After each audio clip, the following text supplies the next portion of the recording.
आज चाहिँ हाम्रो घरमा थियो श्राद्ध।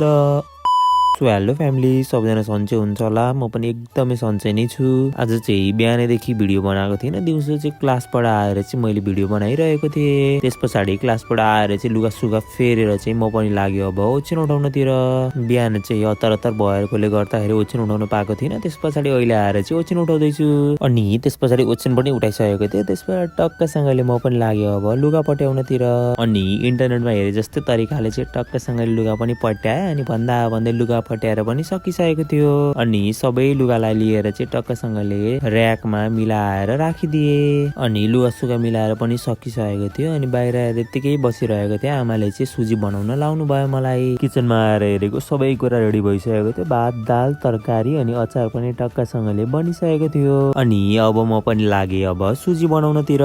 टक्कसँगले कराई बसाएर त्यसमा सरर घिउ राखेर चाहिँ एकछिन तात्न छोडिदिएँ। अनि त्यस पछाडि माथिबाट सुजी हालेर चलाए। एकछिन पछाडि हल्का रङ चेन्ज भए पछाडि त्यसमा पानी राखेर चाहिँ चट्टसँगले सुजी पनि बनेर रेडी भइसकेको थियो। अनि आमालाई लगेर दिएँ। अनि आमाले चाहिँ त्यहाँनिर के गर्नलाई राख्नुभयो। अनि माथि गएर यसो हेरेको त बुवा पनि पिण्ड चढाउनको लागि चाहिँ खोला जानु भएको रहेछ। अनि तल आएर चाहिँ भाइलाई पनि थोरै सुजी खान दिएँ। अनि म पनि त्यस पछाडि तातो पानी खान दिएर लागेँ। अनि एकछिनमा चाहिँ श्राद्ध पनि सकिन लागिसकेको थियो। अनि टक्कसँगले टिका लगाइदिनु भयो। अनि मलाई पनि टिका लगाइदिनु भयो। अनि त्यस पछाडि श्राद्ध पनि सकिसकेको थियो। अनि सबै सामानलाई चाहिँ झोलामा हालेर टक्कसँगले प्याक गरिदिनुतिर म पनि लागेँ। अनि सबै सामानलाई प्याक गरेर पनि सकिन लागिसकेको थियो।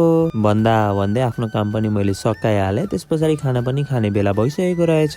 सबैजना बसेर चाहिँ त्यस पछाडि हामी पनि खाना खानेतिर लाग्यौँ। भन्दा भन्दै खाना पनि खाएर सकिसकेको थियो। अनि दिउँसो यत्तिकै बसिरहेको थियो। भिडियोहरू चाहिँ बनाएको थिइनँ दिउँसो। त्यस पछाडि सिधै खाजा खाने बेलामा चाहिँ चट्टसँगले हल्का भोक लागेको पनि थियो। टक्कसँगले चाउचाउ लिएर चाहिँ साँधेर म पनि खानातिर लागेँ। अनि खाजा खाएर चाहिँ गाई लिन जाने बेला पनि भइसकेको थियो। अनि बाहिर म गाई लिनतिर लाग्यौँ। अनि घरमा टक्कसँगले गाई लिएर आएर चाहिँ रनिङ गर्न जाने पनि भनेको थियौँ। अनि टक्कसँगले साथीकोमा गएर चाहिँ हामी पनि लाग्यौँ अब रनिङ गर्नतिर।